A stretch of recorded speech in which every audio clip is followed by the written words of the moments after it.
I stood in the freezing rain outside the wraparound porch of my own house on Sycamore Lane, and I could see everything through the wide bay window. 9 years I had waited for this moment. 9 years I had pictured walking through that front door and holding my wife again, hearing my grandson call out for me, sitting at my own table for the first time as a free man. And there it was, right in front of me, lit up warm and gold against the gray evening. My wife Carol was laughing. My younger brother Ray had his arm around her shoulders like it belonged there. And on the mantel, in the exact spot where my photograph used to sit, there was a framed picture of the two of them at what looked like an anniversary party. Not mine and Carol's, Ray's and Carol's. If you have ever poured your whole life into people who turned around and buried you the moment your back was turned, hit that like button right now and tell me, friend, where you're watching this from tonight. Because I promise you, what I did in the weeks after that night is not what anyone in that house was expecting. My name is Walter Higgins. I'm 63 years old, and for 9 years I was inmate 44271 at a federal correctional facility outside Terre Haute, Indiana. Before that, before the trial, before two federal agents walked into my dealership showroom and asked me to step outside so they wouldn't have to cuff me in front of my own customers, I was the owner of Higgins Motor Group, 3 used car lots that I built from nothing, starting with a single gravel lot behind a gas station in 1994. By the time I was 54 years old, Higgins Motor Group was worth just under $19 million, and I employed 41 people who I considered family. I want you to understand something about me before I go any further. I never went to college. I never had a rich father who set me up. Everything I built with my hands and my word. In my business, your word was worth more than any contract, and I lived by that. I trusted people. That trust is what nearly destroyed me.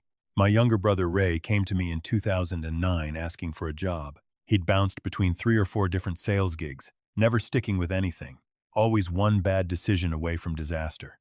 But he was my little brother, and our mother had passed 2 years earlier and made me promise, right there in her hospital bed, that I would always look out for him. So I made him general manager of my second lot, the one out on Route 9. I paid him more than I paid managers with 15 years of experience. I co-signed a loan so he could buy a house 4 streets over from mine, so his kids could grow up playing in the same yard as mine. I trusted him with the books. I trusted him with my customers. And eventually, I trusted him with access to the dealership's floor plan financing, the line of credit we used to purchase inventory from auction. That was my first mistake, and it was the only mistake anyone ever needed to destroy me. The floor plan financing worked like this. The bank would lend us money to buy cars at auction, and we'd pay it back once the cars sold on our lot. It required careful bookkeeping, constant reconciliation, because if you reported a car as sold that hadn't actually sold yet, or if you took a loan out against a car that had already been sold and the money didn't go back to the bank, you were committing what's called floor plan fraud. It's a federal offense. It's the kind of thing that sounds boring, until it's the reason 2 agents in windbreakers are standing in your showroom asking you to come quietly. For 14 months, Ray had been taking out loans against vehicles that had already been sold and pocketing the difference, sometimes $40,000, $50,000 at a time, and using my signature, which he'd learned to forge from 30 years of birthday cards and permission slips, to authorize the transactions. When the bank's internal auditors finally caught the discrepancy, over $2.3 million was unaccounted for. And because every single fraudulent authorization had my name on it, because I was the one who had trusted him with the keys to that particular kingdom without watching closely enough, I was the one who went down for it.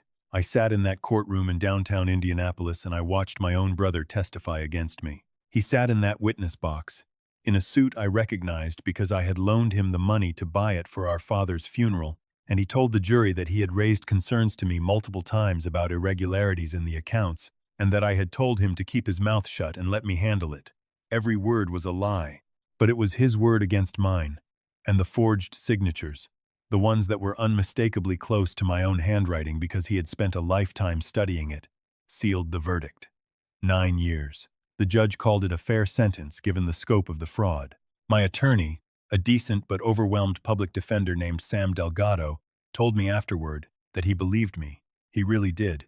But that without the money to hire forensic handwriting experts and a proper defense team, we simply didn't have the resources to fight the case the way it needed to be fought, because every asset I had was frozen the moment the indictment came down. Here is the part that still keeps me up some nights, even now. Carol sat behind me in that courtroom every single day of the trial. She held my hand during recess. She cried when they read the verdict. And she promised me, right there in the hallway outside the courtroom, with a bailiff standing 3 feet away waiting to take me back into custody, that she would wait for me, that she would keep the house, keep our life together, and that our grandson, Tyler, who was only 6 at the time, and who we were raising because our daughter had passed from an overdose 2 years before, would grow up knowing his grandfather was innocent. For the first 2 years, she visited every single month. She wrote letters. She sent pictures of Tyler at his t-ball games, his school plays, his missing teeth. And then, slowly, the visits became every other month, then every few months. Then the letters got shorter. She always had a reason. Gas money was tight. Tyler had a cold. The drive was getting harder on her back. I told myself I understood. I told myself that 9 years is an impossible thing to ask anyone to carry, and that I would rather she build a life that didn't revolve entirely around a prison visiting room, as long as she was still there for Tyler, as long as our family still existed in some form I could return to. I was released 11 days early due to a bed space transfer that got processed faster than expected. Some clerical quirk in how the facility was managing capacity that month.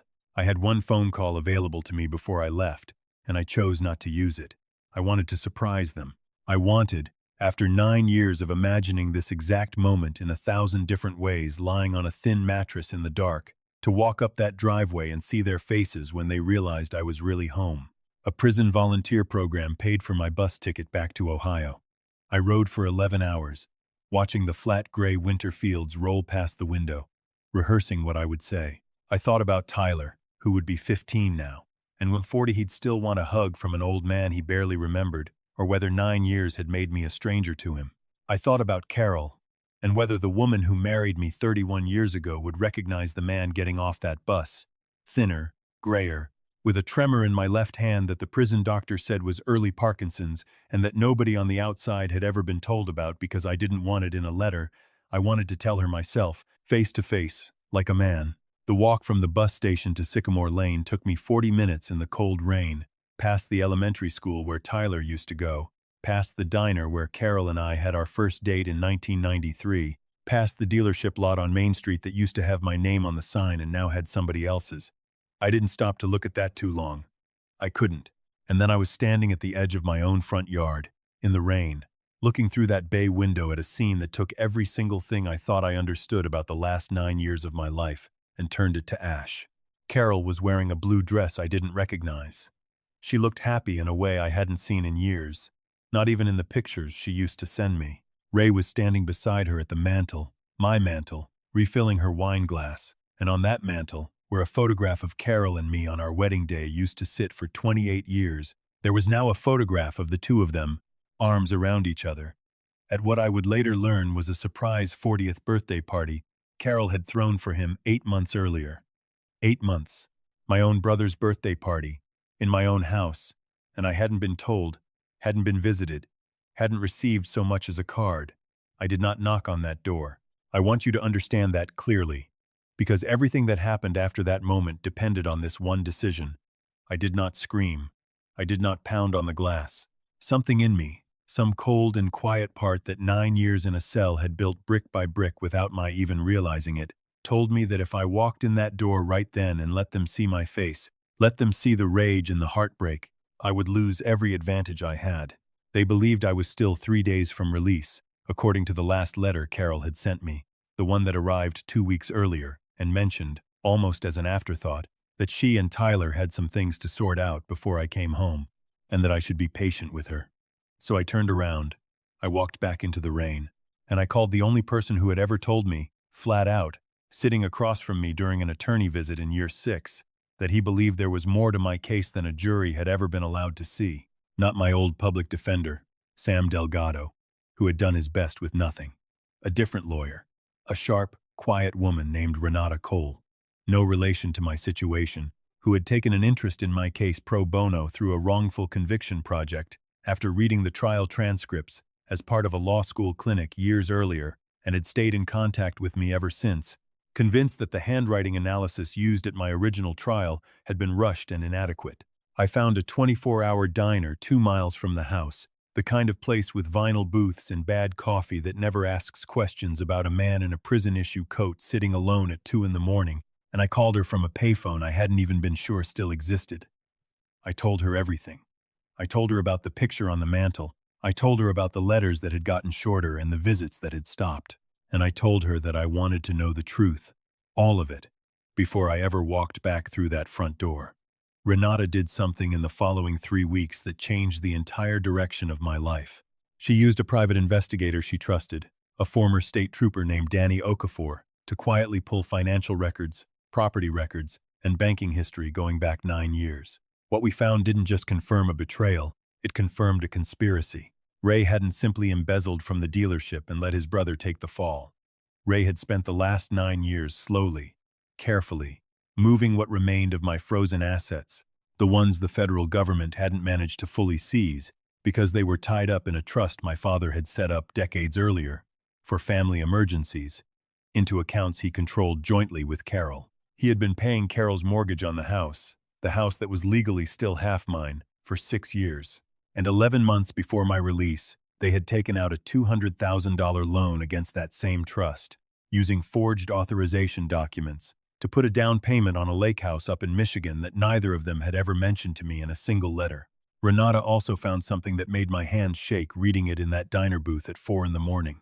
The forensic handwriting analyst who testified at my original trial, the one whose testimony had been the deciding factor in convicting me over Ray's forged signatures, had been quietly disbarred from expert witness work 2 years after my trial for falsifying credentials in an unrelated case.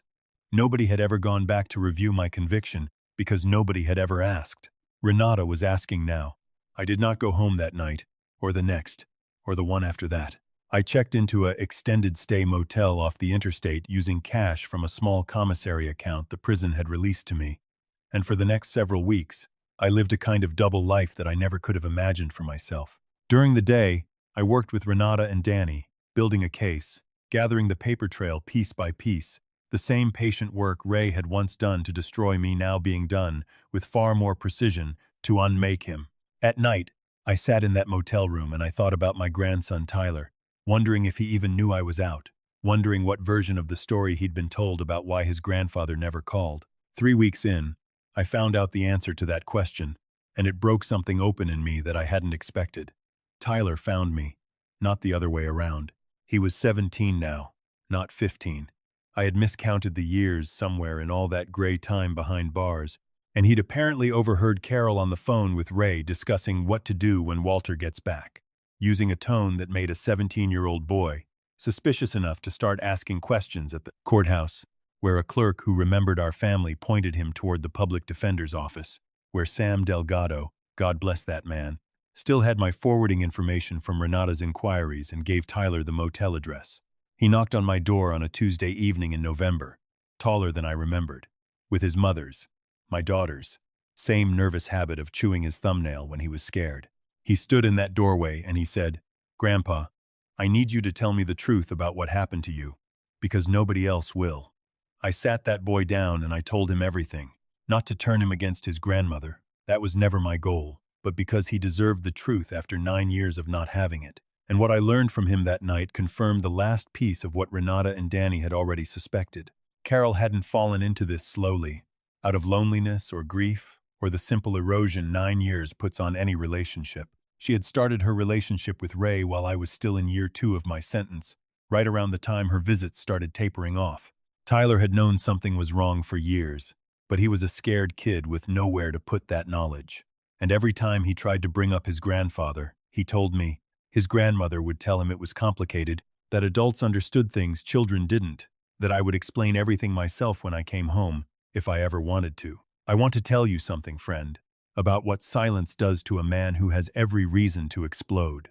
In prison, you learn very quickly that anger is a currency you cannot afford to spend carelessly. The men who screamed, who fought, who let every injustice show plainly on their face, those men did the hardest time and came out the most broken. The men who survived, who came out the other side still whole, were the ones who learned to turn their rage into patience, and their patience into precision. I had 9 years to learn that lesson the hard way. I was not about to forget it now, when it mattered more than it ever had. So Renata and I built our case in silence. We did not confront Carol. We did not confront Ray. We let them believe, for nearly 2 full months, that I was still somewhere in the system, delayed in processing, or that I had simply chosen not to come home right away, out of shame or hurt, which was a story I later learned Carol had actually started telling neighbors and family to explain my absence. Let them believe whatever story helped them sleep at night. Every day they spent comfortable in that lie was another day Renata's team spent building an airtight case for exoneration and a parallel civil case against both of them for fraud, conversion of trust assets, and forgery. The breakthrough came in February, 4 months after I walked away from that bay window in the rain. Danny Okafor, working with a retired FBI forensic document examiner Renata had brought onto the case, definitively matched the forged signatures on both the original bank fraud documents and the more recent trust loan applications to Ray's handwriting, using modern forensic techniques that hadn't even existed at the time of my original trial. Combined with the discredited testimony of the original expert witness, Renata filed a motion for post-conviction relief based on newly discovered evidence and prosecutorial reliance on since-invalidated expert testimony. I will not pretend the legal process moved quickly, because it did not. And if there's one piece of honesty I want to leave you with tonight, it's that real justice rarely arrives the way it does in movies, in one dramatic courtroom moment with gasps from the gallery. It arrives in the mail, in a formal document from a district court clerk, on an ordinary Wednesday afternoon while you're sitting in a motel room eating a sandwich. My conviction was vacated in April. Not just reduced, not just paroled early. Vacated, wiped from the record entirely, on the grounds that the original conviction relied on forensic testimony that had since been discredited, and on evidence that a competent, adequately funded defense would have uncovered at the time.